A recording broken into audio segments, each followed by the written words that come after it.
All right, folks, we are live. Welcome to Fandom Menace tonight, episode some number or other.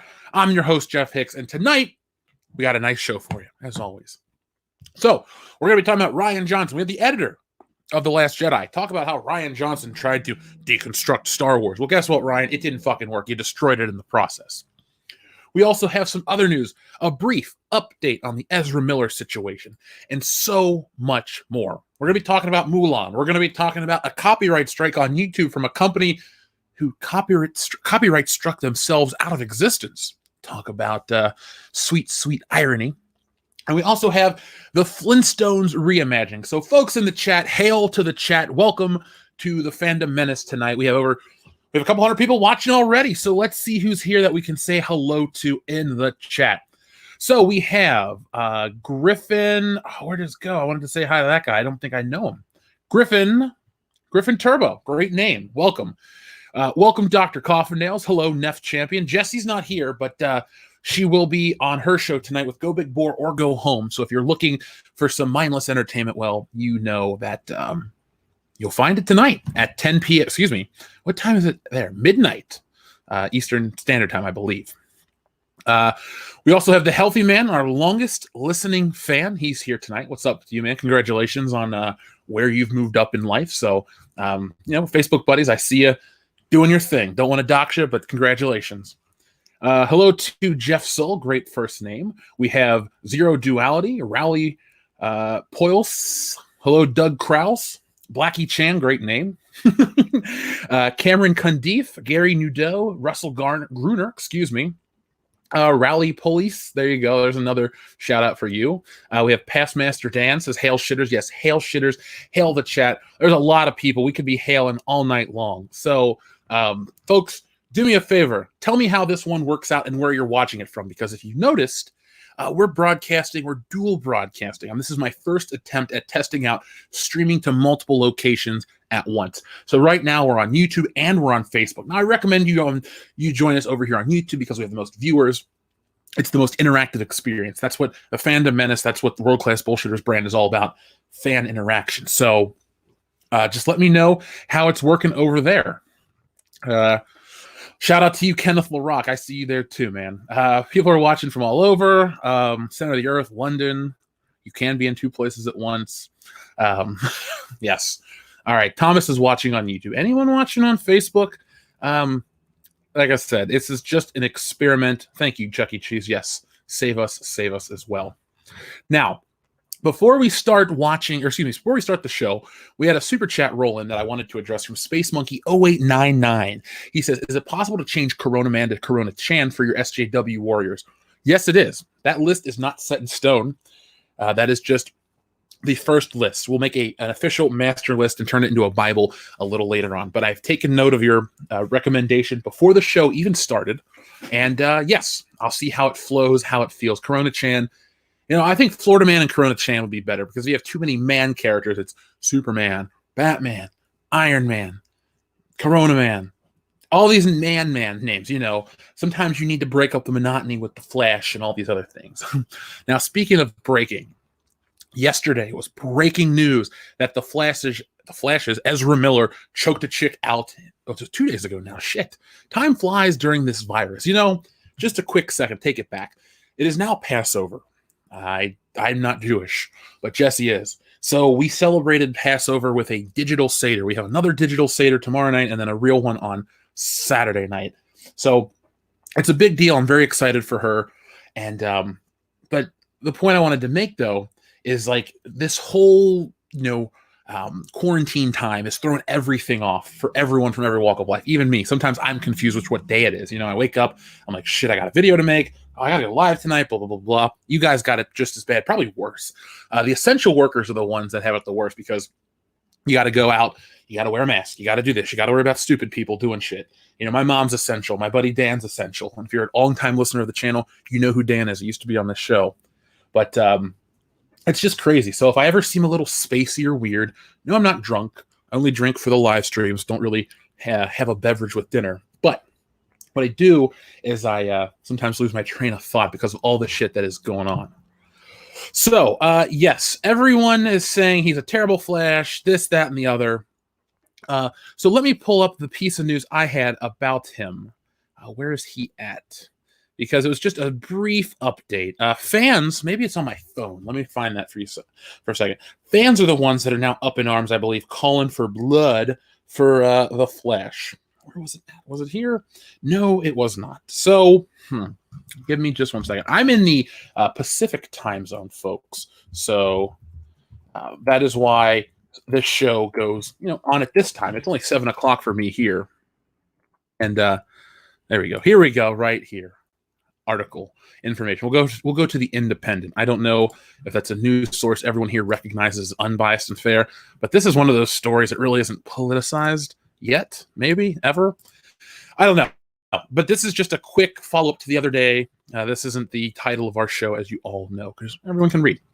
So, Ezra Miller, DC fans call for actor to be, removed as the Flash after video appears to show him choking fan.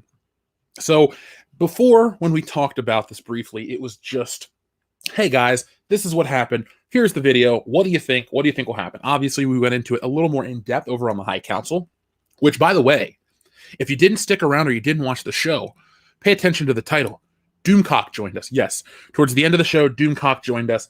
And again, I want to give a shout out to Tom from Midnight's Edge After Dark. Tom got us Comics Division, who was a great, fantastic guest.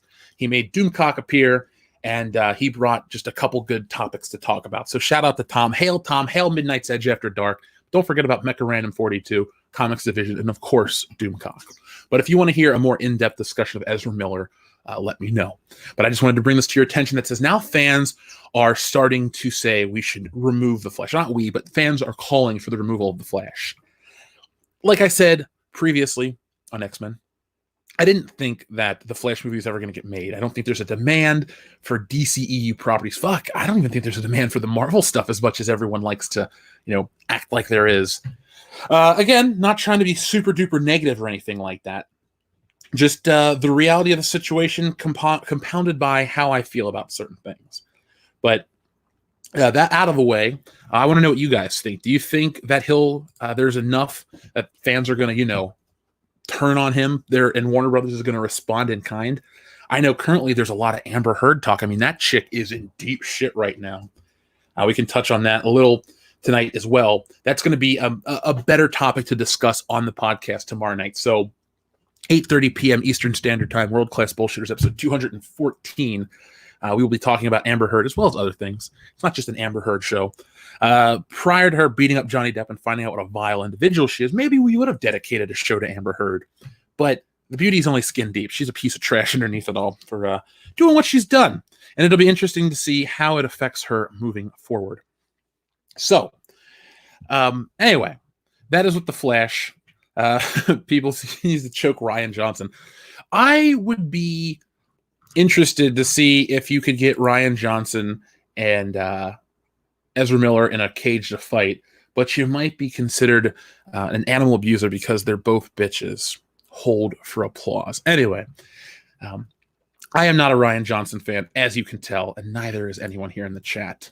Our friend Sean E. says, I knew Rian Johnson intentionally ruined Star Wars 2.5 years ago.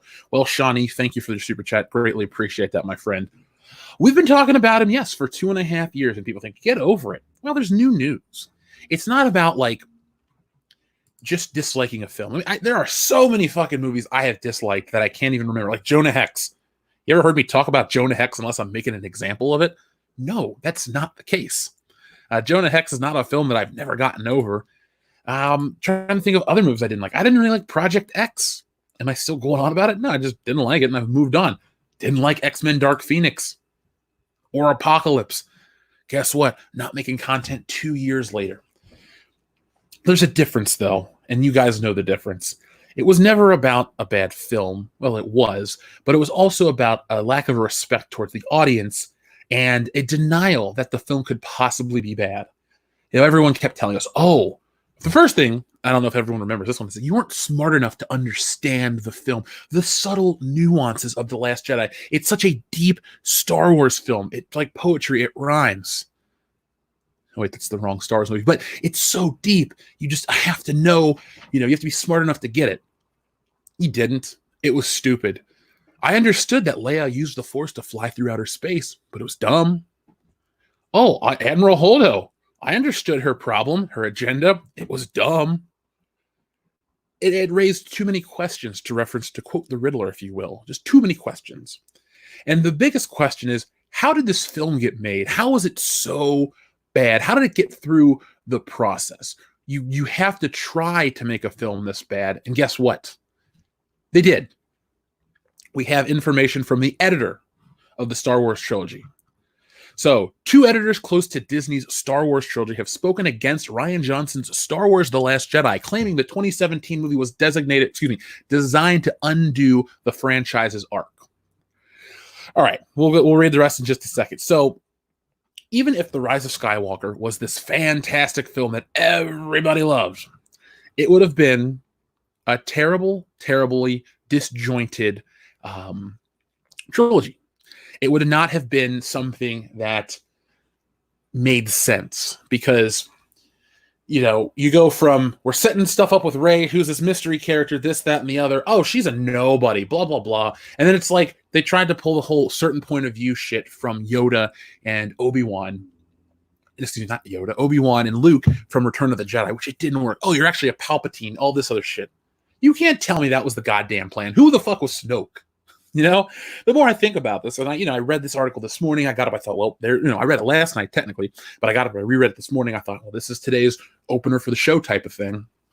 But I thought to myself, we now know, we have an answer of why this is all so broken. Because take yourselves back to Christmas 2015. What'd you get for Christmas?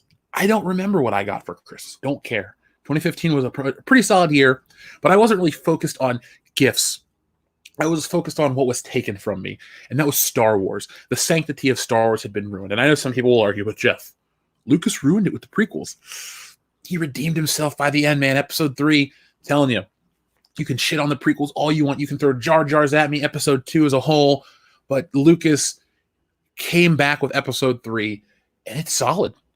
You have a great opener with the Battle of the Battle of Coruscant in space. You have that awesome moment, the scene where Obi-Wan and Anakin come into the hangar, they fight off the droid, they go up the elevator shaft. You've seen the movie, you know how it goes. We have the awesome lightsaber duel with Count Dooku, a little character development for Anakin, and they have to save and fight General Grievous, save the Emperor.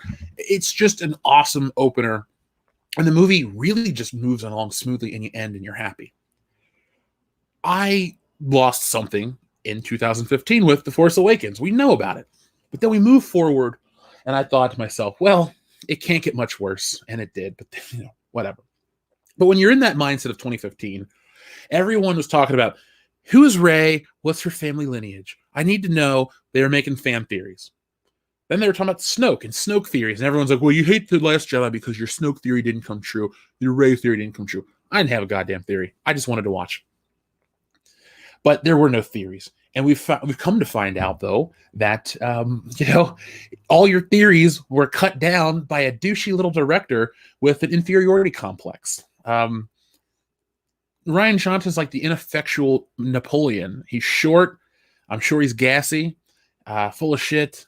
But unlike Napoleon, who conquered, Rian Johnson just destroyed and he pillaged Star Wars. So, hearing this information, I honestly thought to myself, oh, fucking, I knew it. That's all it is. I'm not surprised. But just to have proof, down the road, when we all come together, or maybe I'll just do it, we write the book on what killed Star Wars. We write the book on how, not to handle a billion-dollar franchise. You will look back at Rian Johnson. You will go back into the history books and you will see every pejorative thrown at fans. All these, like I told you, your intelligence was questioned. Then your taste was questioned. Then the validity of your opinions were questioned. I've never seen a film not able to handle criticism. Was it because everyone was just huffing the internet gas that was Disney shilling? They were shilling out for Disney? Probably. Because think about it. You can't talk shit about Disney because your access is cut off, because the people that report on this stuff, the shill media, they really don't create. They just report. They do. They toe the company line, and before you know it, they're uh, obsolete. John Campea, all these people, they flipped the script midway. They tried to say, hey guys, I've changed my spots. I'm this, I'm that. I'm really a big fan, but it never worked out. And the Rotten Tomato fiasco and all these things built up. And there were always people that thought this just seems funky, from the cover-up standpoint to the lack of criticism to the film itself. And now we know more. And I can see there's a lot of people that wanted to talk about this. We have over 900 people watching tonight. So folks, do me a favor, hit that thumbs up button if you're surprised to hear about this. Hit that thumbs up button if you're not surprised to hear about that, or just hit it if you're enjoying the show. This is the Fandom Menace tonight. This is the last show of the week, Fandom Menace tonight. I'll be back tomorrow night at 8:30 with the podcast proper. So keep on coming back, folks. I'll have a video out sometime tomorrow, maybe Friday at the absolute latest. It's taken a little longer to produce because right now YouTube is shitting the bed with views. And you're trying to play into the rat race of, I got to put out this video, and then nobody sees it. Not because they're disinterested, but because YouTube's not, telling people. Same things happen with your other favorite creators. I won't say his name on air, but we had a discussion off air last night about it. It's happening to everybody. So instead of just rushing out shit that, will reach our standard level of quality, I'm going to go the distance, make it something I'm really happy with. And you know what? People will find it one way or the other. So I'm just going to take a little more time on these things. But back to the point I was trying to make. I just wanted to give a heads up to everyone that was here. Let's check out a little more of this bullshit article. And I don't mean bullshit as in the reporting, the content. Well, what the reporting on is garbage. So, editors Marianne Brandon and Mary Jo Markey were guests on the Mission Impossible-centric Light the Fuse podcast, where they offered thoughts on Johnson's The Last Jedi. Now, I believe Marianne Brandon's name popped up not too long ago with Star Wars. What did we talk about with Marianne Brandon? If folks in the chat, if you guys remember, let me know, because it was within the last couple of months since I moved out here to California. Maybe, Anyway, sorry, I'm not trying to get into the point. So, let's see. It was a different take on the Star Wars saga, Brandon said. To Ryan's credit, he stuck to what he wanted to do. In my opinion, it sucked. And he wanted to deconstruct the film and go in a different direction. And I know it's controversial, but isn't that good? Markey added. It's very strange to have the second film so consciously undo the storytelling of the first film. I'm sorry, that's what it felt like. I don't even feel like that's true about the third film. It took where the second film ended and tried to tell a story. It didn't feel like it was consciously trying to. I didn't feel that way. So that's the entire article right there. Now let's break this down. But first, I want to hear what you guys are saying in the chat. So Logan Michael, anti-Funko Pop. What is up, my friend? He says, the new Legends Gameverse figures look so bad. Cap looks like he's from a SWAT team. Iron Man has a disappointing paint job. And Miss Marvel looks weird. The pop is very gay tonight. Logan Michael, I remember seeing, Savage Hulk, that gray Hulk. Down Under Hulk, right? Or Bushwood Hulk. Anything associated with that game looks dumb to me. Am I going to buy it? No, I never was. After I saw the initial ugly renders of the characters, it just was offensive. Maybe if Jesse and I start a Twitch channel, which, by the way, we're going to start a Twitch channel, but if enough people vote on a game, we'll make it happen. But from my standpoint, it looks ugly and stupid. And the figures, Logan Michael, are just as bad. The Cap costume was dog shit. All of them were. And Kamala Khan, Miss Marvel, just not a good choice for this game.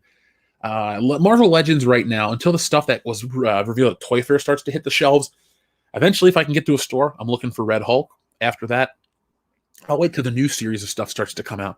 We're in that weird limbo with everything. They just announced a whole bunch of new Star Wars figures, and I thought to myself, these look cool, but the stuff that's going to come out first, not so much. So, Logan Michael, thank you very much. Yes, the pop is very gay tonight. Automata, what's up? So, which one of these super stickers is a surprise Pikachu face? I don't know Automata, but I do think that YouTube needs to team up with Nintendo, or what is it, Game Freak, whoever owns Pokemon, to make that sticker a reality. Because, yes, I need a surprised, shocked, sarcastic face meme. They should allow memes on YouTube as a super chat sticker. That would be fun. But thank you very much. TLJ Screwjob says, TLJ man, how to get made? Thank you. I love The Wicker Man. That's how it got made. Folks, if you ever want an in-depth review of the making of The Last Jedi from this channel's point of view, go back to 2018, go to our video with Rian Johnson's head up his ass. It's one of our most successful videos. It's close to 1 million. And I went, deep dive, and I'm actually doing that again coming up with The Rise of Skywalker. Got the special features sent to me, and we're going to give you guys another in-depth review. But those are important because what those are is they're trying to sell you PR fluff. But eventually the truth comes out. So, going back and looking at the Jedi and director documentary, it might actually be good to watch it again with the understanding that Rian intentionally tried to deconstruct this saga, and it didn't work. Dick Pix, thank you very much, says, I'm just curious. Everything happens for a reason, so why do you think they're putting this out now? P.S. Stream with Tom on George Lucas. His stories are great. I will tell Tom that we should do something like that. Maybe we'll do that over on Midnight's Edge After Dark. I'll go over there for that one because Tom's always trying to get me on a Midnight's Edge After Dark stream. But usually I'm in, like today, like I said, it was Passover, or it still is all week. So I'm going to be busy with a lot of those seders, those dinners. But yeah, I would love to hear more of Tom's George Lucas stories. They're so fun. Some people in the chat didn't want to believe them last night, and that's fine. But they were entertaining to listen to. And I think there's validity. Maybe some of the things are elaborated on, not from Tom, just from reports. So you got to remember, you got to take into account. We don't know George Lucas, but we're piecing together things that are published, printed about the man. But yeah, Dick Pix, I think that was a great stream, or part from Tom.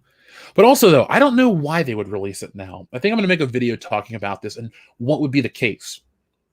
I just think it's something that popped up. I don't necessarily think it's they released it now type of thing. I think it's just, hey, I'm on a podcast and it just kind of popped up because maybe they asked him about Star Wars. I don't think Marianne Brandon and Marianne Markey, or whatever her name is, Mary Jo Markey, were just waiting to talk about Star Wars to tank, Rian Johnson's career.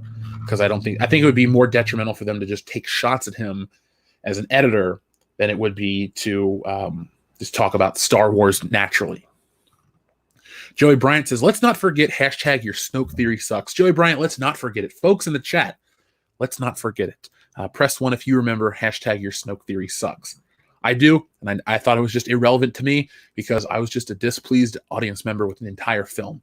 Didn't care about Snoke. And neither does anyone, because if you go back and watch our old toy videos, not even the old ones, just some of the more recent ones, stacks of Snoke Black Series 3 3/4 inch vintage collection ones, just tons of them. The character didn't catch on.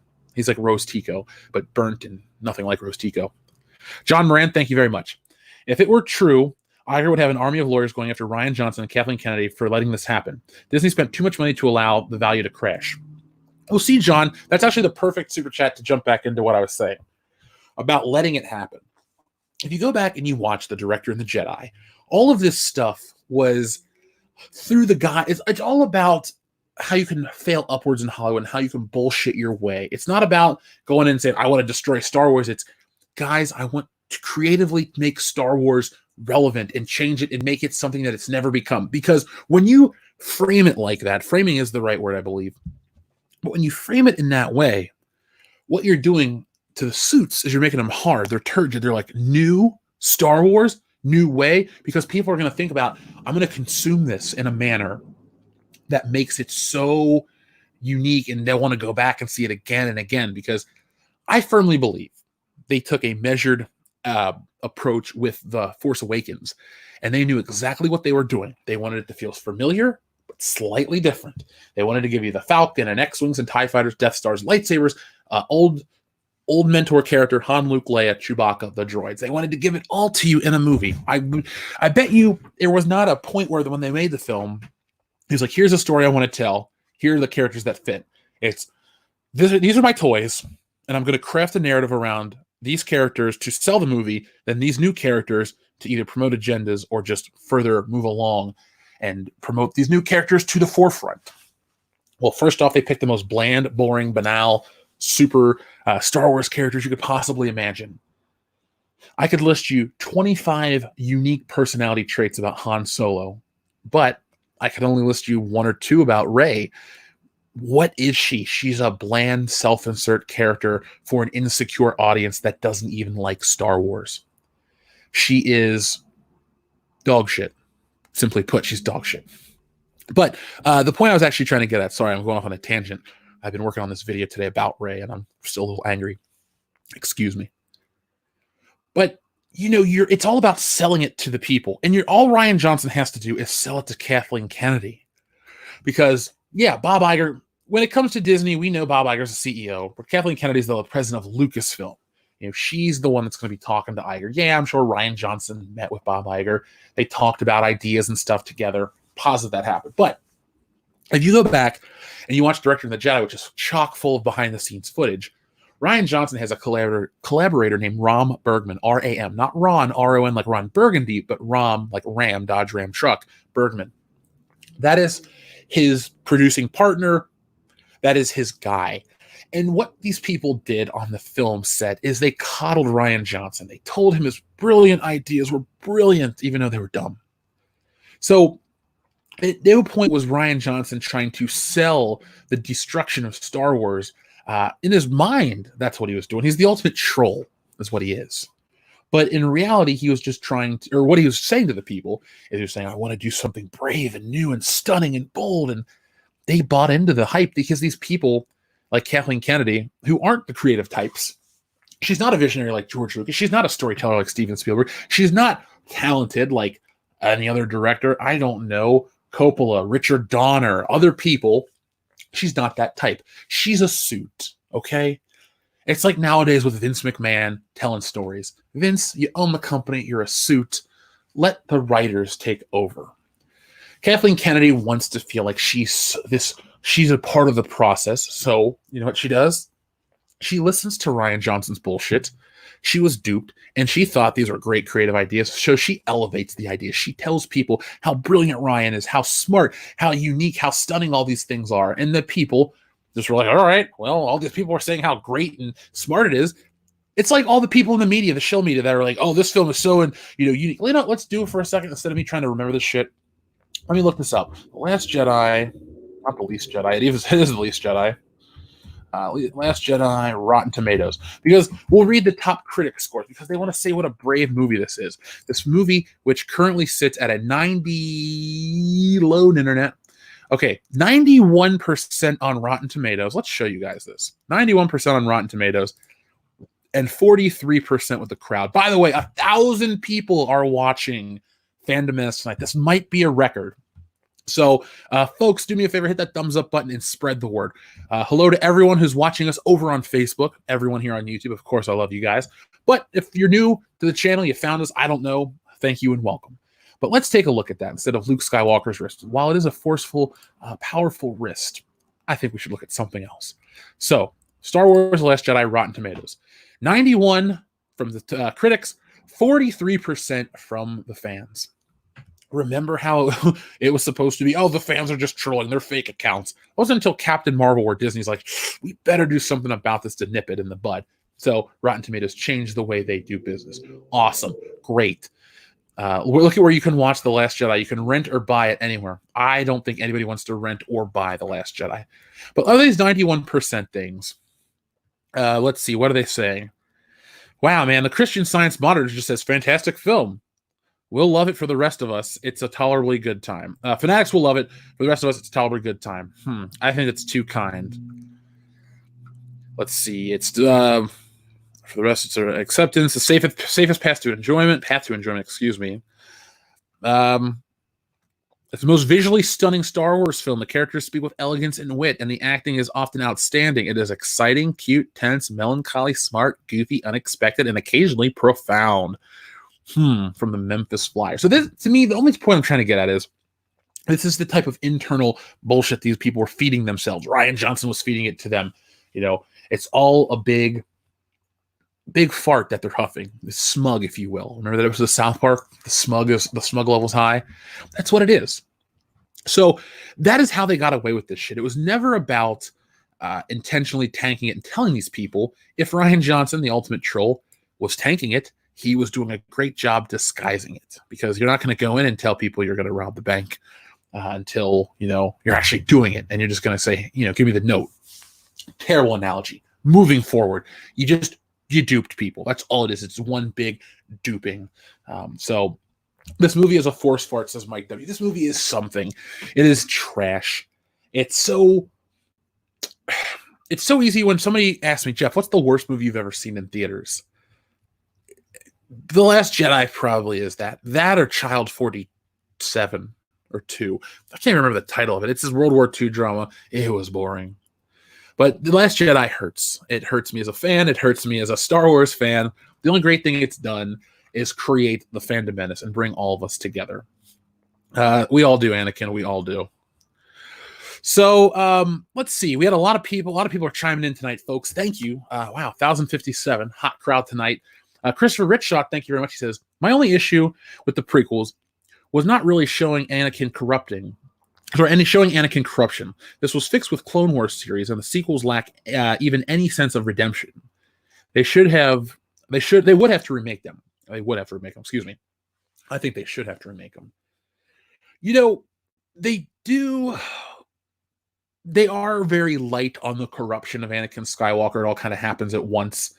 Well, okay, I know they try to set it up in 2. Even they try to set it up in 1 where he's like, I'm cold. Look, Jake Lloyd was a child. Lucas was not a good director for children. So, I'm not going to take pot shots at Jake Lloyd, who his entire life was ruined by the Star Wars The Phantom Menace. But Hayden Christensen showed very little of it in episode 2, just the one scene where he went off on the Tusken Raiders and then cried to Padme about it. But then he's back, hero, good guy, arm cut off. Oh no, tragic. But the Clone Wars really does redeem the prequels. That is why, and maybe I'm biased, but that is another reason why I'm a lot softer on the prequels. Didn't really love them when they came out, especially the first 2 I didn't love. Don't love them now as much as you think. But the Clone Wars really just built a world around that era of Star Wars, unlike anything else. Lucas and crew built that world up. The fans built up the world around the original trilogy. There's that lore, the myth, the books, which are officially licensed books.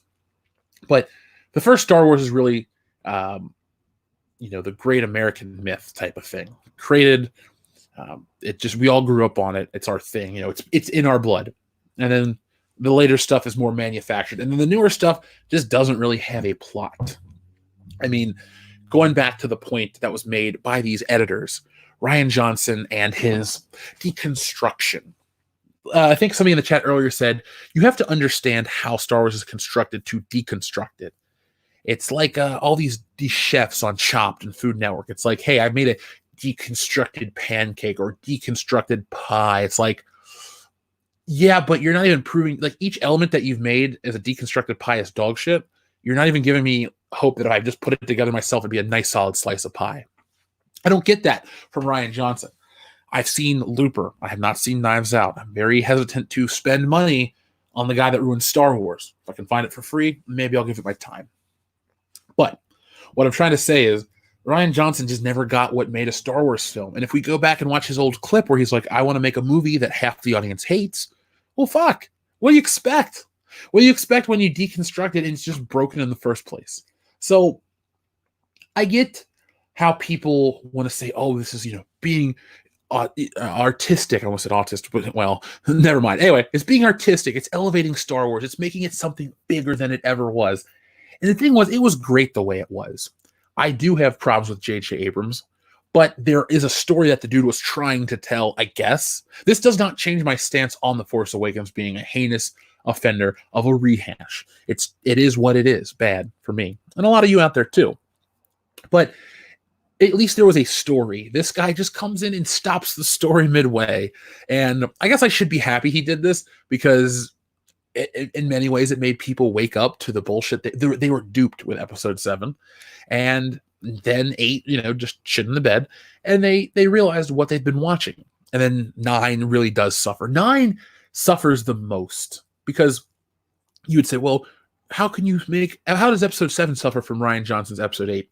Well, when you watch them, or you watch the whole trilogy, you realize how ineffectual or irrelevant these things are. Obsolete. And then you get to the last one, and they're just scrambling to tell you a story in the longest Star Wars film ever. And they're not really telling you a story. It's set piece after digital vomit, if you will. I mean, that clip, that scene where all the ships appear to fight the new, like, sorry to fanboy rage for a minute, but how is there a fleet of Star Destroyers and new Imperials under ice on a, what the hell? I know you're trying to tell me there's a remnant of the Empire and Palpatine's going to raise them from the dock and all this shit. It sounds great on paper until you come down from your high and you realize, what a stupid premise. And then you watch the movie and you're like, what a stupid premise. I mean, we watched a Star Wars movie where Star Destroyers fully formed, where people were born and raised on that Star Destroyer, elevate from the ice, they ride horses up the side of it. This is Star Wars. And then there are 1,000 ships in formation waiting to fight, and it's trying to be like that scene in Independence Day where Randy Quaid, sorry, I was watching The Day After Tomorrow Tuesday night with Dennis Quaid, no, Monday night, and I get my Quaids confused. I'm a fan of both, but prefer Randy just slightly. But it's like how he comes in with the crop duster and flies up into the thing or whatever, right? That's what happens. He flies his plane into the thing and the one blows up. Hey, boys, I'm back. They're trying to do this rebellion thing, which the fucking rebellion won. Like, just trying to rehash a rebellion years later just never worked out. I mean, think of it like that. It's like, hey, what made Star Wars great? Good versus evil. Do we have a good versus evil? Like, what happened? What's the world built like? Well, the good guys won and evil was vanquished. Okay, so we need a new bad guy, right? Yeah. What if it's the same bad guy that's just been waiting for the whole time? Like, everyone's trying to tell me, oh, Jeff, they're going to tell you how the First Order comes to power through the Mandalorian. I don't care. It's my Tommy Lee Jones impression. I don't care. As a film, it has to stand on its own.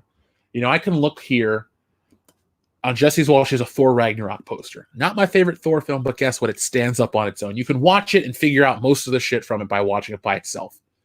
Watching these films, even if you watch the original trilogy and you know them like the back of your hand, like I do, you still go in with too many questions. And as big of a company as Disney and Lucasfilm are, with billions of dollars in the bank and infinite possibilities to display, to put anything on a screen, there's no limitations known to them.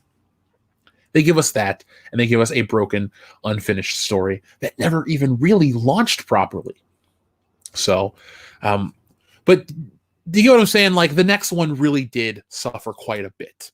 I don't feel bad for J.J. Abrams because he started this bullshit. He really set the bar, set the tone for what was going to be acceptable as modern Star Wars.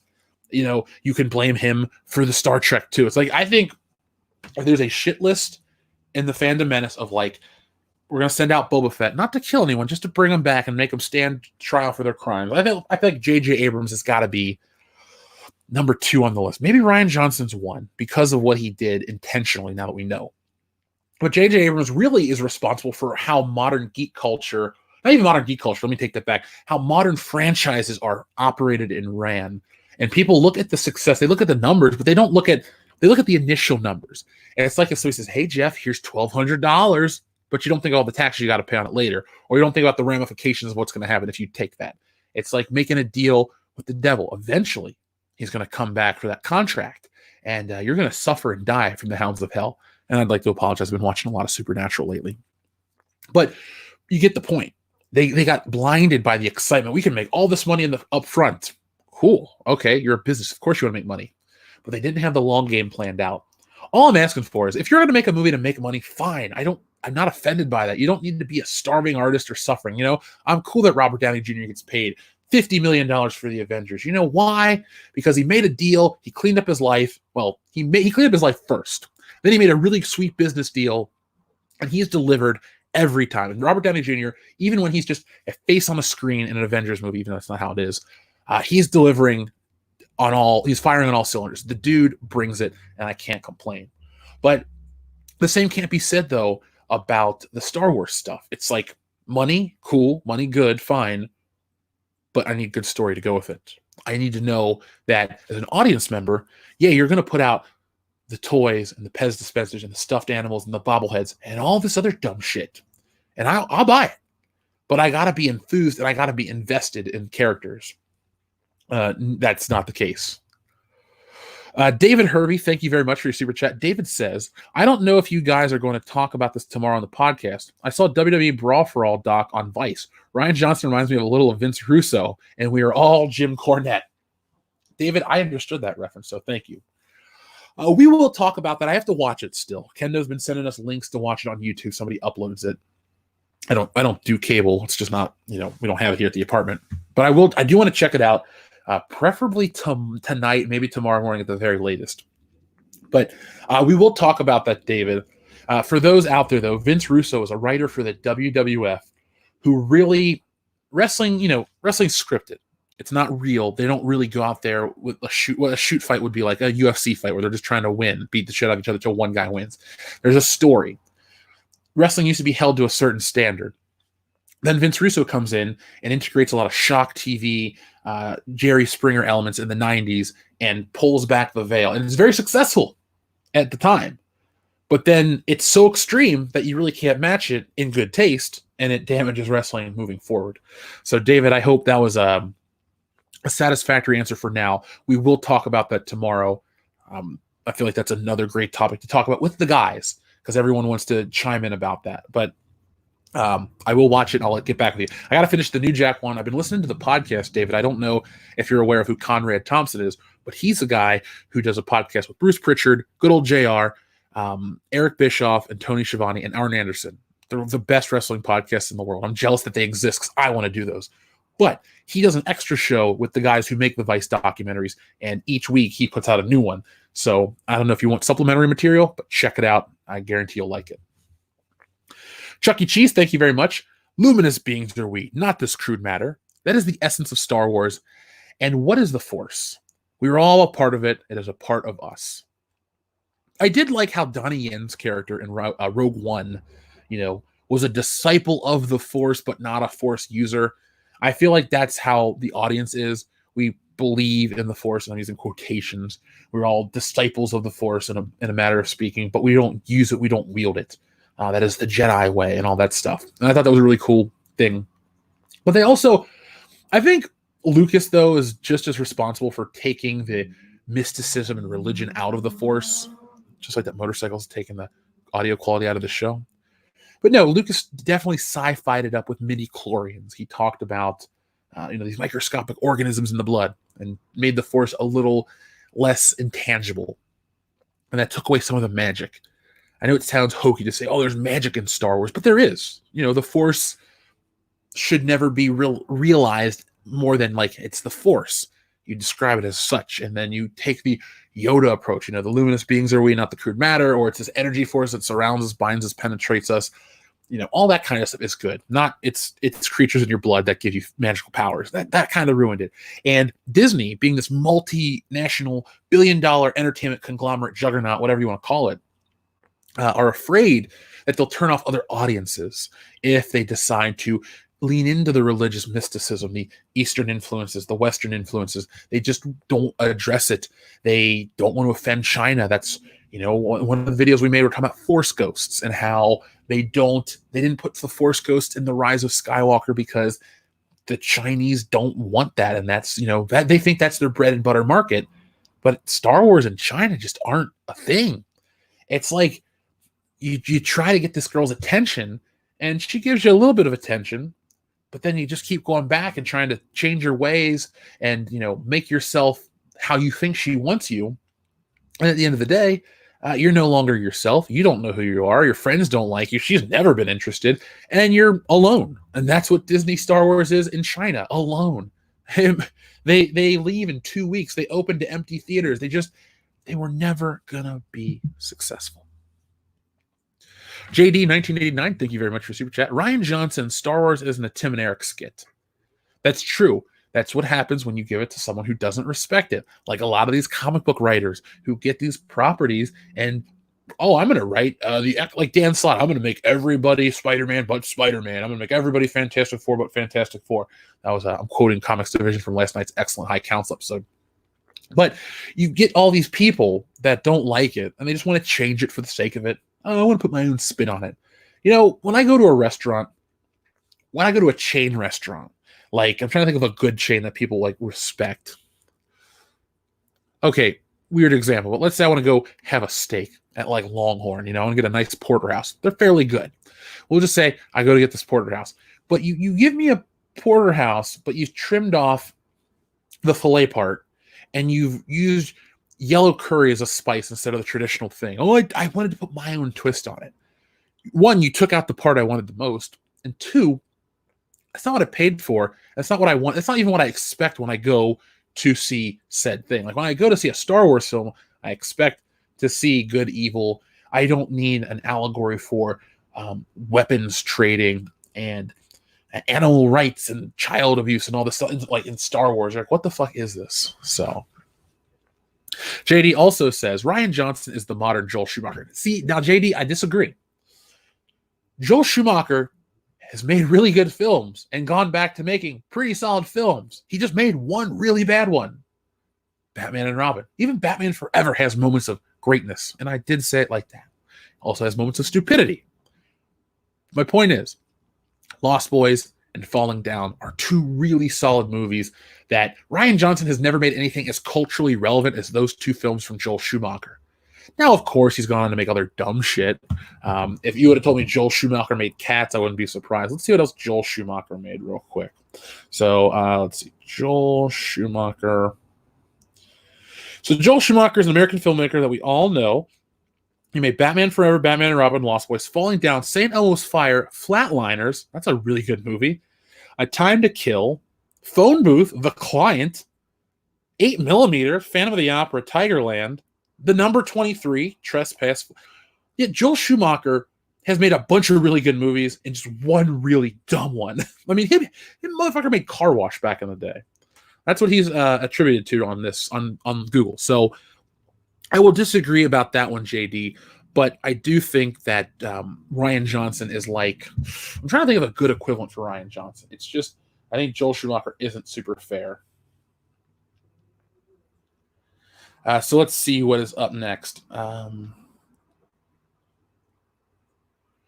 So we have our friend Matt G, who sent in a super chat sticker. Thank you very much for Unicorn. And Don Juan Fontaine, great name, says, it's just like when Coke brought out New Coke and people were like, what the fuck happened to the Coke I like? I think that's a good example, a good analogy, excuse me. That is a good analogy. By the way, Don Juan Fontaine, I've been watching Beyond Belief Fact or Fiction, so now when I watch it, I'm going to think of this as Don Juan Fontaine instead of Don Fontaine, or La Fontaine. But anyway, you did try that, and people have argued that Coke put out New Coke to make people respect and realize how great Coca-Cola Classic was. That wouldn't be the case with Star Wars. You would never really put out, and I don't believe that's the story with Coke either, but you put out your product in the hopes that it's going to just bring in a new audience. And I don't think you should ever take away anything. There's no reason to reformulate Coke. Things work. Things are great the way they were. I don't understand that thought process at all. And I don't think a lot of people would think of it that way too. I'm glad the steak analogy worked there. But yes, Star Wars isn't something to experiment on. You don't experiment on tried and true things. Certain things become an institution. If you're making a holiday meal and it's like, oh, I'm coming over for Easter, I'm having ham and sweet potatoes and this and that, and you're like, oh, I'm expecting this meal, but you're served, oh, it's ham, but it's glazed in, I don't know, what's a chocolate sauce. So you're like, I just wanted to put my own imprint on it. No, it's not that. Luckily, Coca-Cola was quick, and I think they put Classic back on the market within a couple of months, like 4 months, something like that. So I don't know what the case is like that. But you don't, like people in the chat are saying, not in the main movie. You can experiment in your anthology films on TV. Baby Yoda would have been a dumb addition to the films, but it works in The Mandalorian. A lot of things in The Mandalorian would not work in the mainline films because Disney has dubbed it the Skywalker Saga, which I don't like that it's dubbed the Skywalker Saga because you kill off Luke in the second one and there's really no other Skywalker action. Again, Skywalker Saga was a name to sell you. Oh, it's like appointment television. You had to see it because, folks, it's the last of the Skywalkers and you love Return of the Jedi. This is going to be just as good. So it didn't really work out. I know a lot of people are angry at Rian Johnson, as you should be. Rian Johnson's a dick. He has intentionally tried to do that, to destroy Star Wars, if you will. So I don't think it's stunning and brave. I don't think it really did anything. And I think Kathleen Kennedy, being as dumb as she is, really is equally to blame for all of this stuff. Because if you had a strong president of a company that really cared about it, I mean, to me, Lucasfilm is just a job for her. She goes, oh, Star Wars, those are George's movies. And of course, she has opinions on George as it is. So she's not going to hold them with the same reverence as somebody like a Filoni or Jon Favreau. Like, talk about a dude who would have been great to run Lucasfilm. He was ready back then when Lucasfilm and Disney became one. He could have done it then because he had already directed Iron Man 1 and 2 at that point. I mean, the Avengers had fucking come out. Jon Favreau could have made the Avengers. He could have done all this shit. He's a really great director. I don't know if I'd call him underrated because people do know how great he is. But the dude's talented as all hell and a good actor. I like Jon Favreau quite a bit. I think of My Name is Earl, or I think of I Love You, Man, which is a fantastic movie. He gets puked on by Paul Rudd. That's fun. But you could have definitely had him do that.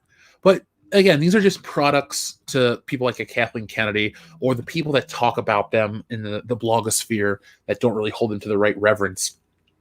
These are, like I said, these are modern myth. These are fairy tales. These are stories that you pass down generationally. Oh, well, they're not your stories, but they are everyone's story. It's the same argument to be had about any piece of film.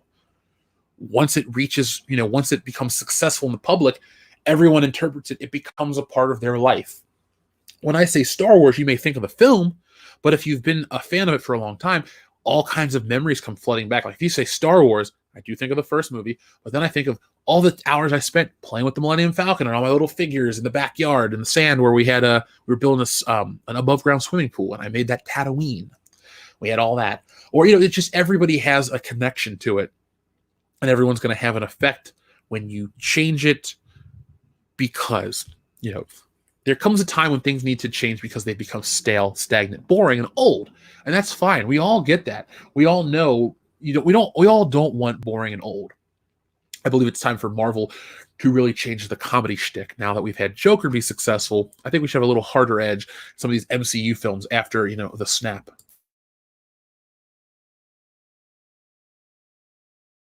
If Marvel really wanted to, it could have been interesting to have Endgame come out, or Infinity War come out in 2018, and then you have a string of other superhero movies of superheroes that aren't affected by the snap. I think they were so enamored by we're going to have the original Avengers take down Thanos. Whatever, it works, it's fine. But I think it would have been very interesting as an audience to sit in limbo for a few movies, maybe just 3 instead of none. Because, Captain Marvel comes out between the two. We'll go back to 1995. Whatever. But I think that was a lost opportunity, too, to not only tell interesting, unique stories in a window that you could never create again, but also to challenge the audience in a way that's like, everything's going to get fixed, but you got to put some fear into these people. You got to be like, oh, my God. Oh, is Iron Man ever going to come back? Is he going to be this or that? Make him wait. They'll put out a trailer a couple weeks later. I think that's Disney's mistake. All right, folks, hold on for just 1 second. I'll be back.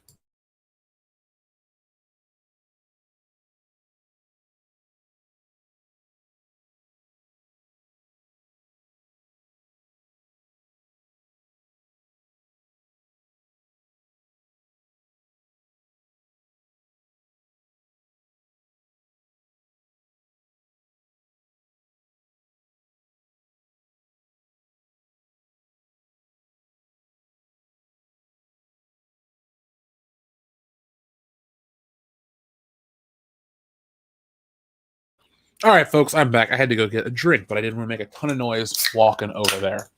So for the 50 people that couldn't wait literally 30 seconds, let's continue on with the show. So Omega Supreme with Cheese says, I'm 40 minutes behind catching up, but I got money on Ezra versus Ryan cage match. I got money on Ezra in the Ryan versus Ezra cage match.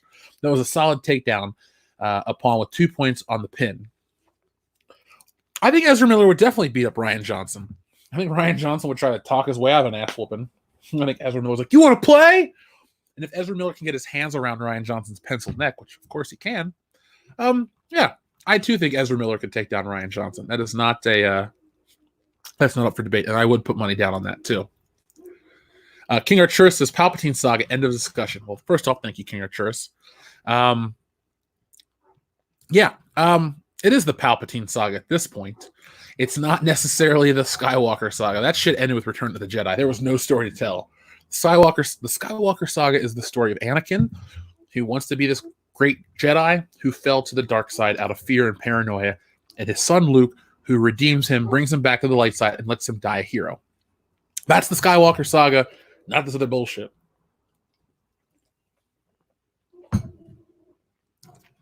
There we go, Viper Chief. New Star Wars title, The Rise of Nobody Gives a Shit. Yeah. Yes, Palpatine did win in the end. It's the bitterest pill to swallow in the Star Wars saga. Palpatine won. That didn't bother me though. So I wanted to show you guys something while we're on the topic of Disney. I think this is interesting. Excuse me. Who am I? Howard Finkel? No.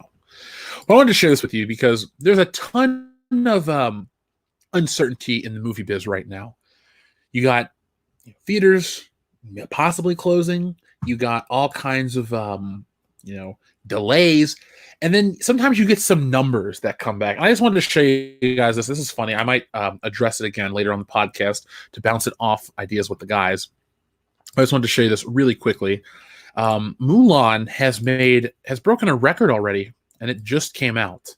So I don't know about you guys, but I love when I make a movie and it opens and makes $83 in Norway and $874 worldwide. Not even 874 million.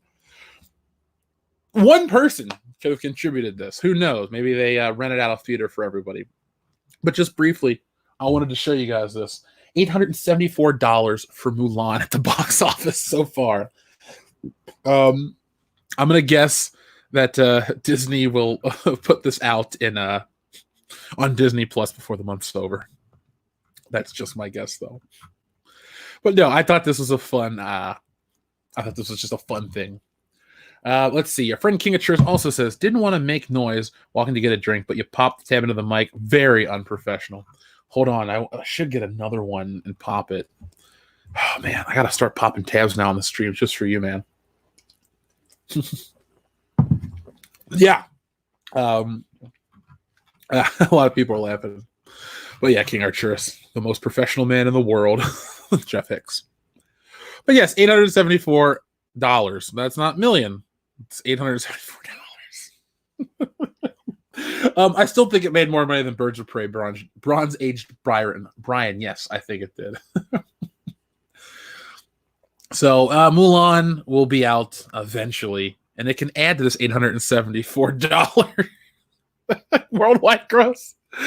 Thank you, King Arturus. For Super Chat, he says, Mulan, stunning and brave. Mulan opening in Norway.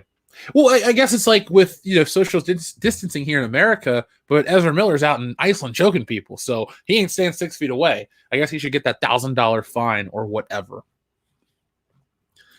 Okay, so Edward's here from Facebook. Okay, that's what it looks like when we have a listener from Facebook send in a comment. Okay, I get to see it with a little blue icon. Cool.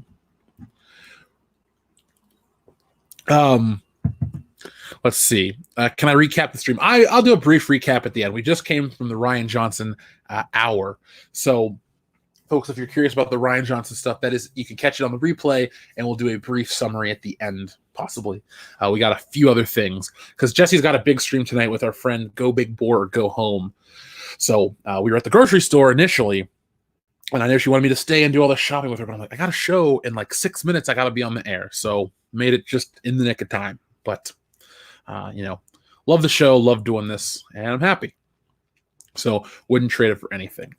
But yes, maybe I'd trade it for the $874 that Mulan made. No, I'd actually change it for the $200 million budget. If Disney's like, we'll give you $200 million to just shut up. You paying taxes? But that ain't happening, so I'm not going away anywhere. So briefly, too, I wanted to ask everyone's opinion. Where is the thing that was probably the most bittersweet moment of the night. So we had a super chat come in about anime, and I know it was meant to be fixed or whatever, and that's not a problem. But I wanted to share this story because we're talking about Japanese stuff. I do love the Sentai shows, of course, Power Rangers, stuff I grew up with. But again, we need to have some fun in this time of quarantine and the virus and all this other dumb shit. So I wanted to share a funny story with you guys that I'm sure you're going to kick out of. Toei launches Toei Tokusatsu World Official YouTube channel. Channel removed immediately for copyright strikes. Yeah. So within hours of Toei launching a new channel for free, featuring English subbed episodes of classic tokusatsu shows, YouTube deleted the entire channel due to an abundance of self-copyright strikes against the channel's content.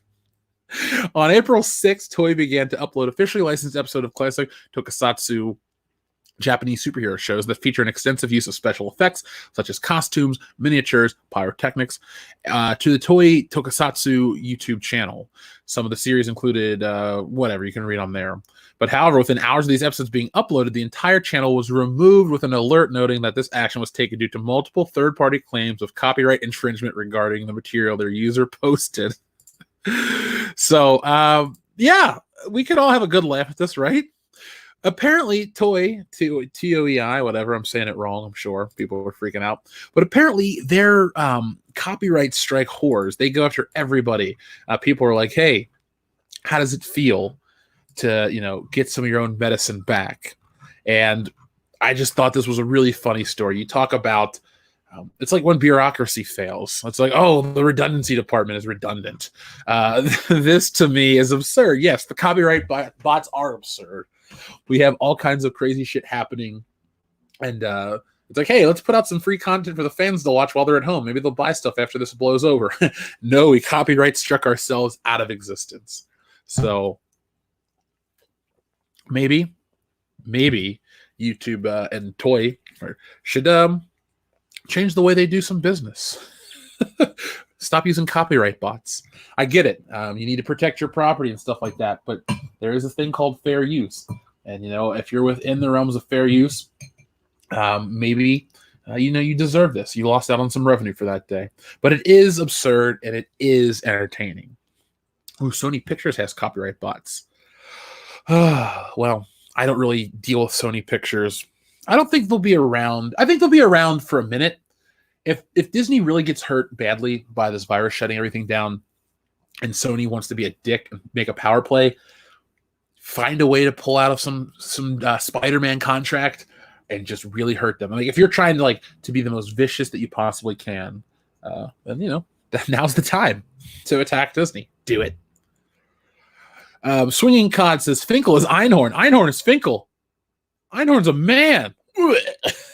That's my favorite part of the that movie, and I like that movie quite a bit. Ace Ventura 1's fun.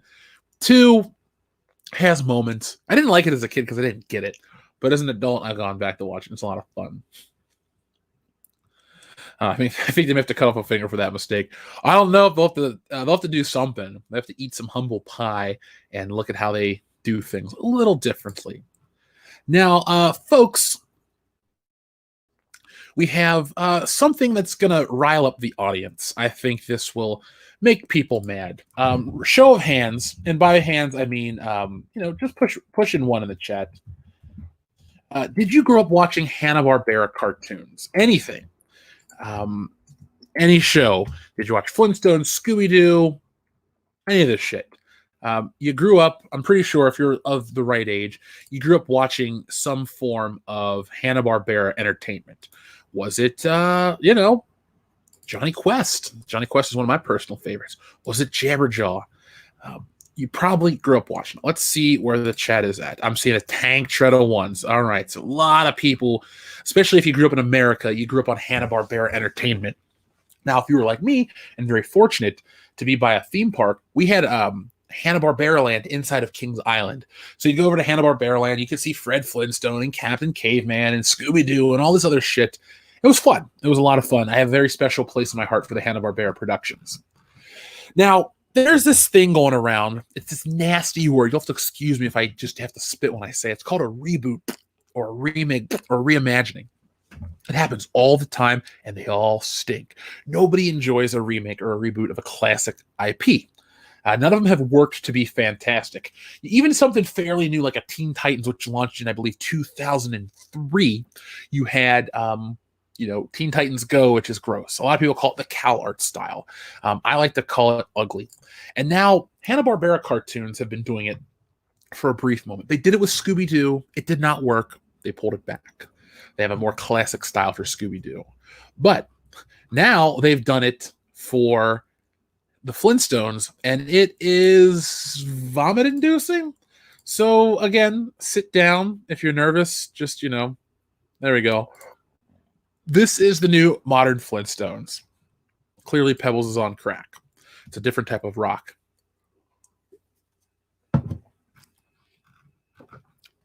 So, we had the He-Man stuff that got reimagined in the early 2000s, more of an anime style. To me, that's not as offensive. Same with Thundercats. But you had Thundercats Roar, which was dumb, and now you have this. And I don't get why you can't just do a new show. Like Steven Universe, I don't like that shit. It's not for me, but it caught on. I don't really criticize it or talk about it because it's for the next generation. And it's its own thing. It has its own identity. But then you have stuff like Yabba Dabba Flintstones or whatever the hell this damn show is called. Yabba Dabba Dinosaurs. Oh my God, okay. And it's dumb. And I'm going to say it is offensive. That's all I can say. It's dumb and offensive. Crossing the Flintstones over with the WWE somehow seems more normal than this crap. And here's another image from the you almost said Yo Dabba Dabba, like Yo Gabba Gabba, but Yabba Dabba Dinosaur. Look at this. Look at poor Dino. I feel bad for the dinosaur. And this is over on Boomerang, which is traditionally a classic cartoon channel. Boomerang wasn't the for kids channel. It was, hey, you remember these old cartoons that people on Cartoon Network don't want to watch anymore? Well, let's come up with a new channel, and then we'll give you those old cartoons over there. But that wasn't the case with this show. They put it on Boomerang because I guess nobody cares about that. Yeah, poor Dino is right. It's just, that's dumb, Again, it's just another classic cartoon that gets reimagined in a dumb way.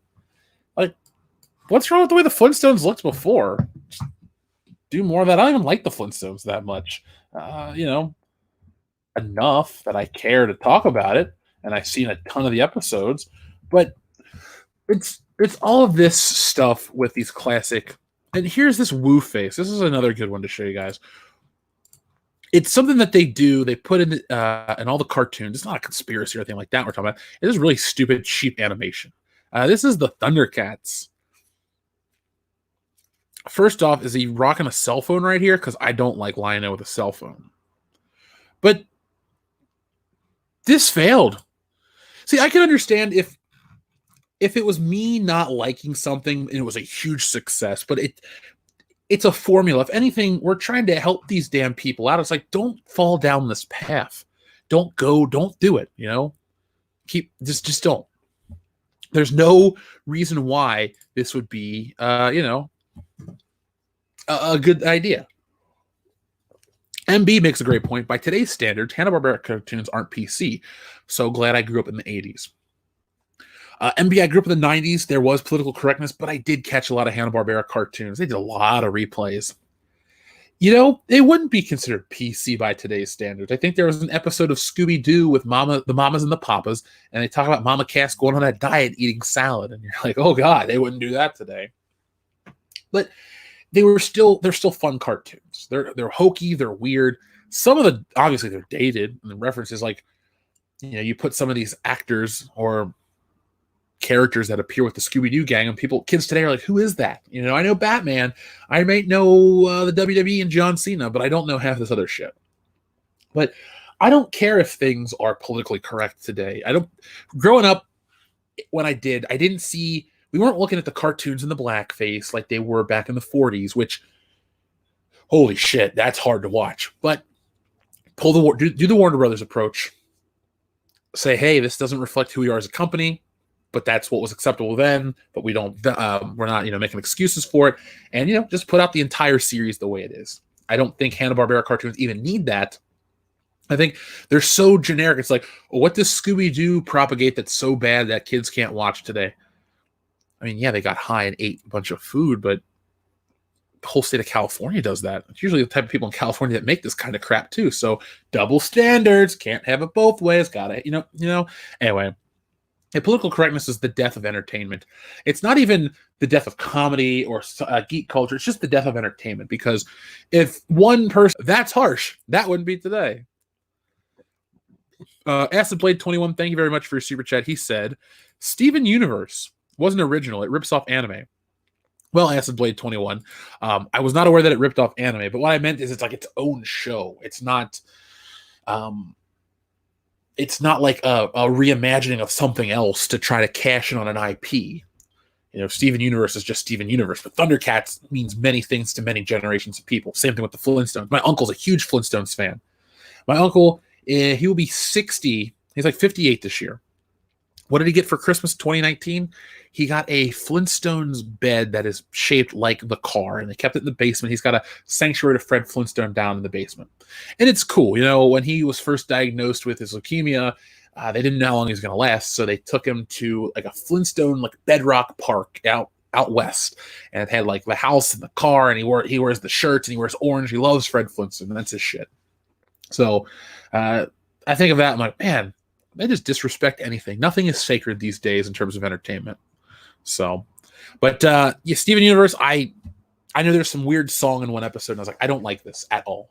So, Acid Blade, but it is like Star Wars, though. Star Wars does borrow a lot of elements from other sources, and it kind of creates its own thing. But I'm not making excuses for Steven Universe. It looks like shit. Rage and Rhino, thank you very much for your super chat. Appreciate it very much. King Archurus, thank you very much. He says, that's a pretty mouth you got there, boy. It's a something mouth they got there, boy. It's a mouth. That's the nicest thing you can say. It makes sounds that nobody wants to hear. A lot of woos.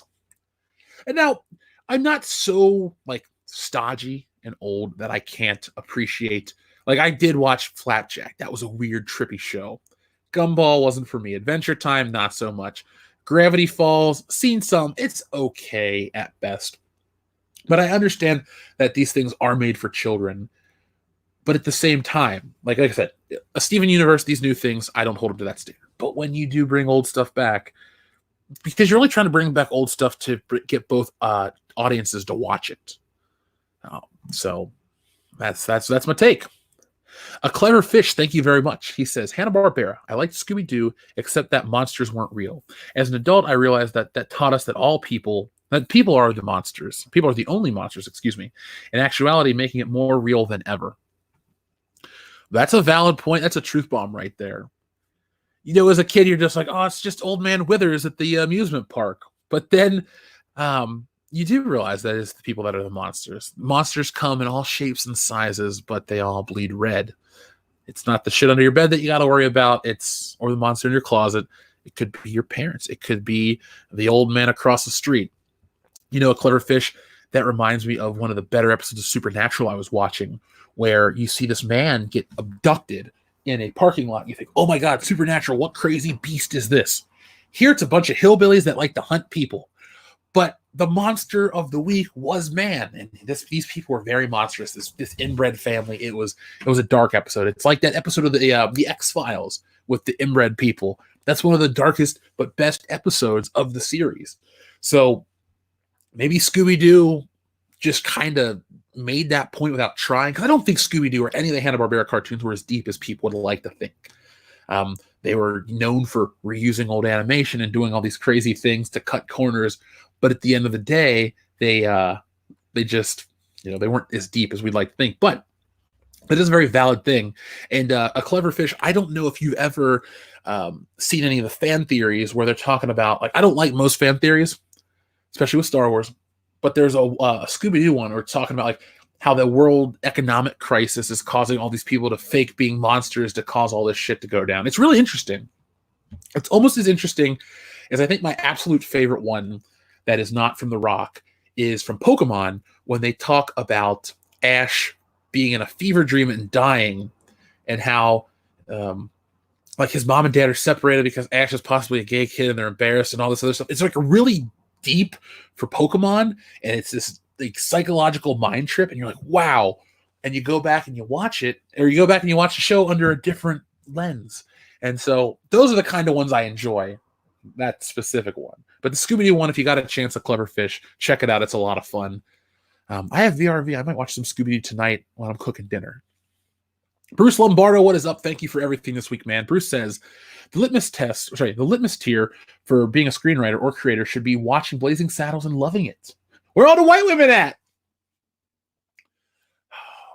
I have watched my best friend be duped into a strip club because someone used that line on him. True story, down in New Orleans, 2018. It's Dion. Ask him tomorrow night on the show. But Blazing Saddles, we watched it at Horror Hound 2018, right? Yeah, 2018 in Indianapolis. And yeah, that should be a litmus test. If you get offended by Blazing Saddles, if you get offended, I mean, if you're going to make entertainment, it's like you have to have the thick skin, because when you're a creator, you're going to get flack from every side. You're going to get praised. You're going to get torn down, all that stuff. You got to develop a thick skin, and you can't get so butthurt and afraid. You know, it's really sad, too, because sometimes really great creators, I'm going to show an image right now. We're going to change this bullshit. We're going to show a great artist who never felt appreciated, who was always insecure, but the dude was one of the all-time great writers. Spell his name wrong. Just a great time artists. You probably know his greatest creation, The Rocketeer.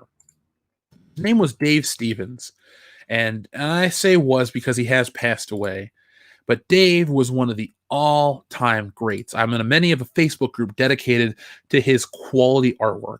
But he was, creator of The Rocketeer, a fantastic artist, did all kinds of work, and he always felt like he wasn't that good. I'm trying to give you a good example of some great Rocketeer imagery that doesn't include Betty Page's boobs, because I don't want to get a copyright strike. So here we go. This will be perfect. But yes, the Rocketeer guy, it was sad that he didn't have a thick enough skin. And maybe he didn't have a thick enough skin, because he definitely was this great artist. But I've read accounts where he never felt like he was quite good enough. But Dave Stevens right there, the Rocketeer, just one of the all-time greats. If I'm making a list of who I consider some of the best artists out there, Dave Stevens. This dude had nothing to do with his passing. It has everything to do with just the quality of work. And for someone to look at this and try to tear them down, like, sincerely, like, oh, I have this point and this point, a problem with this. It's just full of shit. This dude was rocking this out. This is 1985. Obviously, people could draw great in any decade, but his stuff was just head and shoulders above what was being published. And The Rocketeer is a fun story. I don't know if you guys have had a chance to check out the movie. Yeah, it's a Disney film. I don't really advocate to go buy Disney stuff. Plus, Dave has passed away, and I don't think he had a family. So his estate, I don't know who it's run by. Maybe they'll get $1. But it's a fun film. I think the character's name is Cliff Secord. But no, you just have to develop some sort of thick skin, some sort of immunity to this stuff. And if you're trying to create stuff, if you find it funny, don't worry about who it offends. This channel is called World Class Bullshitters. Do you think I care about offending people? No. If I put stuff in a video, if I find it funny, I put it in the video. Do I find everything funny? No. But I'm sincere about this shit. So, Bruce, I'm with you, man. If you're a screenwriter, you got to watch Blazing Saddles and love it. Now, if you don't find it to be like your cup of tea, but you're not offended by it, then that's fine for me, at least. But you can't, there shouldn't be a line where it's like, oh, this joke's too offensive, we can't use it. Guess what? People are going to fucking laugh, and they're going to look at each other, and they're going to, should I laugh at this? I don't care. It's funny. And then you're going to build up this aura around your stuff. So, yeah, thank you, Bruce. But that's how I feel about the thick skin, the development of it. Omega Supreme with Cheese says absolutely no Irish. And then King Archer says, hey, I'm Irish. So we have people going back and forth about that one. But thank you guys both very much. DCG says, who will come out of this pandemic better, SJWs or us? I'm going to say us, or DCG, because we are focused on stuff. I think a lot of the crazier SJW people too, they're fickle. They're not into this culture. It's only, I won't even call it a hobby. It's just something for them to kind of come in and try to change and then go off and do their own thing. But a lot of the Fandom Menace people, supporters, even if you're not Fandom Menacers, but just these people that are very anti-PC crap, are very just like, I don't even call them salty people because I don't want to try to knock down and make this like a classist thing. It's just people that have a life and this is their like relaxation, their entertainment. And they're just like, it's all being taken away from me. Like, I bust my ass. I'm a trucker. I'm a doctor. I'm this, I'm that. And they come back and they'll watch their favorite show. And they're like, what the hell is this garbage? So, I mean, it all boils down to, I think just the people that stand firm. We're all going to stand firm here in the Fandom Menace. We all love what we do. We're very fortunate that we have the ability to do this. And we're not going to back down because we get tired of it or, we're fickle. Those people aren't really interested in it. It's just not their cup of tea. So that's who I think will be, the winner of all this. Plus, I know a lot of us in the Fandom Menace, at least, have new projects, things we're doing, and those people want to come in and take other ones and destroy it. We create new shit and make it, unique. Jacob Kaiju, what is up? He says, what about the DuckTales reboot, Jeff? Jacob Kaiju, I have not seen that. Let me look that up real quick. Excuse me for saying all the ums. I'm very congested. So let's see. DuckTales reboots. I don't really like this. This is okay. This one isn't as bad. Like, we'll use this picture of the kids. I don't know who the girl is, so they added a new duck. That's a little less bothersome for me. It's like, oh, we're gonna add it. We want to add a girl character to appeal to girls. Okay, so you add one, but there's the original guys, and then you have Uncle Scrooge and what's his name? I can't think of his name off the top of my head. The pilot. But yeah, that's not as big a deal. It's like the Adventures of Johnny Quest. They added Jessie, Race Bandon's daughter. The original superior in every way, but she doesn't ruin the show. The show really didn't suck outside of the random forced CGI that, was thrust upon it. Fried is Wide 2019. Thank you very much. He says, I loved Hanna-Barbera as a kid. Thundar the Barbarian and Space Ghost were my favorites. Now, Fried is Wide. Space Ghost was fun. I enjoy the actual Space Ghost cartoon, but Space Ghost Coast to Coast, holy shit, that is incredible. And it still holds up to this day. I think they even made something new with it not too long ago. And by not too long ago, I mean like the end of March, I saw something that I believe was virus related. I think Thunder the Barbarian was developed by Jack Kirby. Let me check that out real quick because he worked on, Fantastic Four, X-Men, and all that stuff. Thundar the Barbarian, not RPG. That'd be fun though. Yeah, I think this is the one that was the Jack Kirby one. It ran for 2 seasons. Yep, that's it. This was before my time, but it's really fucking cool. It's funny too how in the 80s, late 70s, early 80s, the way the fantasy genre really caught on, how so much of it is just Conan the Barbarian light, and how popular Conan the Barbarian was back in the day. Does anyone have besides the Arnold Schwarzenegger flick, do we have any like Conan fans? I'd be lying to you if I told you guys, oh, I'm a huge Conan fan. I love it so much. X, Y, and Z. The movie's what it is. It's cool. It kicks ass. I love Jones's head. But the sword and sorcery stuff, I like it from an artistic standpoint. Same thing with like a He-Man and the Masters of the Universe. I like it from that standpoint. But those aren't the stories like, as a kid, I didn't want to be out there swinging a sword. Well, I wanted to be a Power Ranger when I was young, or Batman or Spider-Man. But one Ranger had a sword, the others had the blade blasters. But I just, I guess I'm generationally like in a weird spot to where, I don't care as much about, the barbarian stuff. It doesn't catch on with me the same way. But yes, Thunder the Barbarian looked cool, and that is the show that Jack Kirby worked on. All respect for Jack Kirby on this channel. Let's see. MB says Rocketeer equals Jennifer Connelly when she was thick. I try not to get really creepy on this channel, but like Jennifer Connelly in her prime would be like the perfect woman for me. Yes, What is the movie? She looks great in The Rocketeer, but Career Ambitions, the one where she's in a Target. Look up the GIF. I'm not showing it on the channel. I'm not going down that rabbit hole.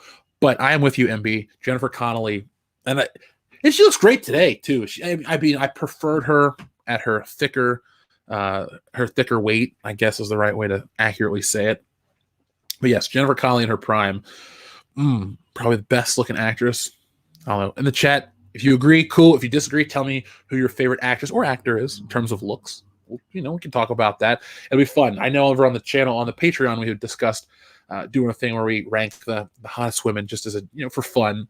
And Ken was like, that'll piss off a lot of people. We should do it. And I thought, yes, we should.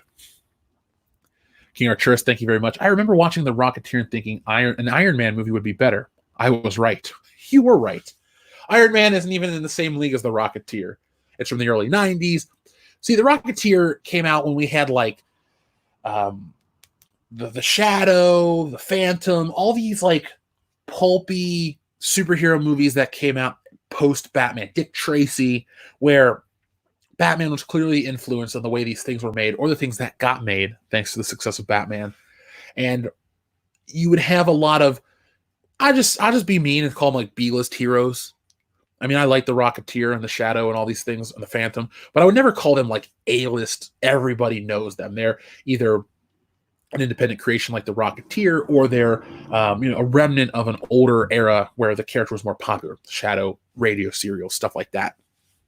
But you definitely Rocketeer, I guess, is in the middle, maybe even a lower end. I mean, Timothy Dalton, the story's good. Some of the execution is not that great. I think it was a failure, sadly, too. But they still make Rocketeer merchandise, and if you're a fan of the design like I am, maybe pick up a Rocketeer figure here or there. It's fun. He's a cool character. Disney was trying to do a black female reboot in the 1950s where a little black girl would find the jetpack and be a superhero. I'm like, maybe you should change and not do it at all. So we got Riri Williams. Swinging Cod, thank you very much. We are awake, but very confused. Swinging Cod, I'm confused as to the context of your message. Is that a reference to something else? Is that a quote that I'm missing? Because if you're talking about being confused with the way entertainment is being run these days, I'm with you.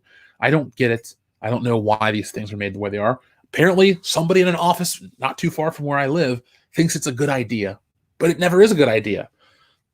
So, elaborate. I'll be watching the chat, man. I appreciate all the stuff, all the times you've tried to kill us with the messages, but you were busy playing games or something, so we got away.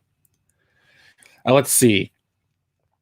We also have our friend DCG says, did you ever check out Frisky Dingo? I know what it is. I've seen like clips of it, but I haven't sat down to watch it. If I set it on a stream, I'll give it a watch. I got to find where it is and make some time, but I'm well aware of it.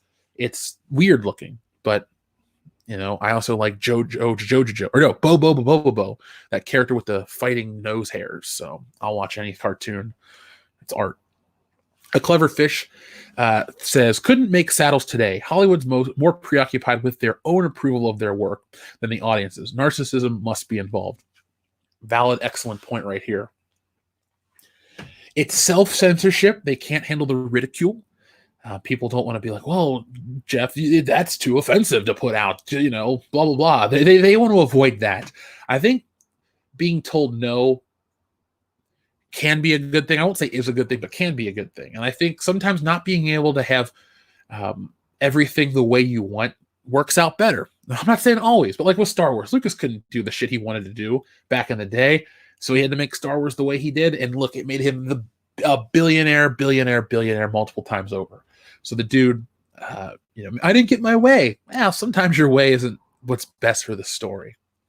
But now people are afraid to make it their way. And that's not a Burger King reference. You're right, though, A Clever Fish. The narcissism has reached another level. Plus, these people want to be seen as more than just, like, I think Joel Silver is just seen as a producer his name is attached to a lot of things that make money. Michael Bay, for better or worse, Michael Bay is probably one of the directors where you know what you're getting, because he knows what he is. He knows what his audience wants. They want explosions and hot women and to shut their mind off. Now, his movies are too fucking long. So that's the biggest problem. A problem. But the narcissism, sometimes you just got to pull it back and give the audience what they want and not worry about self-actualization. This is a product after all. It all boils back to the new Coke and the Rian Johnson thing. This is a perfect way, the turning point to close the show out in a few moments. But this is all of these problems do stem from a creator, in quotation, because they're not creating, they're just appropriating their narcissism to imprint their own identity or views on said product or project. That's kind of where it all falls apart. I think if we have to build from somewhere a germ of an idea, and go out from there, I think that's the place we start. But thank you, Clever Fish. King Archer says, I'd be a house husband for Scarlett Johansson. So would I. I'll fight you for it. Nah, shit, I'll be the one every other day. We'll go with it. I like Scarlett Johansson quite a bit. Ninja Lawyer Steve, thank you very much. He says, Sebastian Stan is the best looking. I'd go gay for that rugged hunk of man meat. LOL. Bucky, the Winter Soldier. Hey, if that's your type, go for it. Yes, I think he'd be a good Luke Skywalker too. But if that's your guy, that's your guy. I'm surprised we're not seeing more. If this was the 90s, people would be saying Fabio. Peg Bundy. So super fan Adam Shawhan. Or Marianne. Are you talking? Oh, Gilligan's Island in the chat. Marianne looked better than Ginger. Plus, Marianne has aged incredibly well. So if you're that guy's, or if you're her husband, you're lucky. Like Paul Bettany is lucky. He's married to Jennifer Connelly. So good for him. So 90s Laura Dern, bam. It bothers me that Laura Dern is associated with Star Wars the way she is. Maybe we'll be able to remove ourselves from the Holdo hate one day. Speaking of Sebastian Stan, let's pull up a picture of him just for Ninja Lawyer Steve. Here we go, Ninja Lawyer Steve. Maybe you and Bucky can become buddies. I know you're just joking though, but I'll pull this up anyway. This will be a good. He'll be looking at you scarily. There we go. Oh, this was a fun night. And then finally, Savage Rush 012, thank you very much, says, I wanted to be a Saiyan when I was a kid. I'd be lying to you, Savage Rush, if I didn't Kamehameha many a fucking things as a kid. I found out what Dragon Ball Z was in 1999, so I would have been the ripe age of 10 or 11, depending on what time of the year I found it. But I know I found it during the school year, 5th grade, so it was into late 99. But yeah, I mean, who wouldn't want to be a fucking Saiyan or a Super Saiyan? You charge up, you shoot the energy blast, you're impervious, you can fly, you can instant transmission / teleport. Yeah, that's kind of a cool thing to want to be. When I put that, because we've moved on from just like the raw physical power. Conan and those characters look the part. Conan and Goku look similar in build, but Conan's this great savage warrior that comes out of these battles. Goku can fly and go in space and do all this stuff, and it's a much, things evolve and change. I don't know if we'll ever see, this is just a guess, I don't know if we're ever gonna go back and see the barbarian era pick up and catch back on, but Dragon Ball Z and that kind of stuff never has gone away. So I'm surprised that Akira Toriyama and crew have found a way to keep the show rolling for decades after it fucking ended. So Savage Rush, I'm with you about wanting to be a Saiyan. Kevin Castillo says, I would die for Bryce Dallas Howard. I am simp. I like Bryce Dallas Howard. I think she's a good looking woman. We were talking about thicker Jennifer Connelly, thicker Bryce Dallas Howard is the way to go. She looked good in Spider-Man 3. She looks good in that episode of Black Mirror. I never really liked redheads, but I do like her. Jessica Chastain? I don't see the appeal to her. I mean, like I can objectively like as a nice looking woman, but I don't find anything special about her. Then again, no, just redhead. That's all. That's the only relation to Bryce Dallas Howard. And then finally, King Arturus says DC should call ScarJo to replace Amber Heard. I agree. I think that would be. You know what? They shouldn't even announce it. They should just put out Aquaman 2 and have Scarlett Johansson play Mira and see if anyone notices. That would be funny as hell. Okay, Kevin, you do like Jessica Chastain as well. Is Jesse still streaming tonight? Go Big Boar, go home. I'm glad you're here. I'm ending my stream. Jesse had to go. Jesse's been helping out some of her friends during this whole virus thing with shopping because they're not handling it as well as Jesse is. You know, she's realistic to all the stuff that's going on, but her friends are, you know, a little more scared. They're not going out. They're quarantining. They're doing this and that. That's fine. It's their own business. But yes, Jesse is going to be streaming in a few moments, folks. I have reached the end of Fandom Menace tonight, which this show was awesome. I'd like to thank everyone. We had the biggest turnout. And, you know, the bigger the turnout, you know, we can bounce the more ideas off each other. So I'd like to thank everybody again for joining me tonight. Doing this on YouTube and Facebook was exactly the same. So I guess I'll start streaming shit on both platforms simultaneously. So I guess tomorrow night we will do the podcast on YouTube and Facebook because why not? It doesn't hurt anyone. So let's see. Who says thank you, Kevin, for joining me tonight. I appreciate you here all the time. Let's see who else was saying thank you. Jesse is a rock. Jesse's awesome, Dr. Coffin Nails. She's great to the people in her life. Neff Champion, thank you very much for joining us tonight. King Arturus says, I'd notice. Fire. Well, I would notice too. I'd be happy. It'd be a much appreciated improvement. So you guys can come check me out over on Mindless Entertainment. Let me see if Jesse uploaded that stream yet. Set it up because I will share the link. It should be live in just a moment. As soon as she gets back, we're gonna, you know, put some of the stuff away, like Passover groceries, and then we're gonna get to more streaming tonight with Go Big Boar, Go Home. We're talking about gun safety and all kinds of awesome shit. Sean's a great dude, and we had a great time with him the other last week. So did Jessie put up the stream? I don't know if she did, because if she did not, you'll have to just come over and find me. I'll tweet out about it. Mindless Entertainment. There we go. Did she? Nope. I don't think she did. Nope, she did not. So, you know, folks, just come back in a few minutes over on Mindless Entertainment and have some fun with us. So, losing Jeremy. All Jeremys are losing. Nah, I'm just joking. Jeremy's cool. He says, my Ahsoka blow-up doll broke. Hashtag losing. Oh, Jeremy. Did quarantine get you horny? I'm just joking.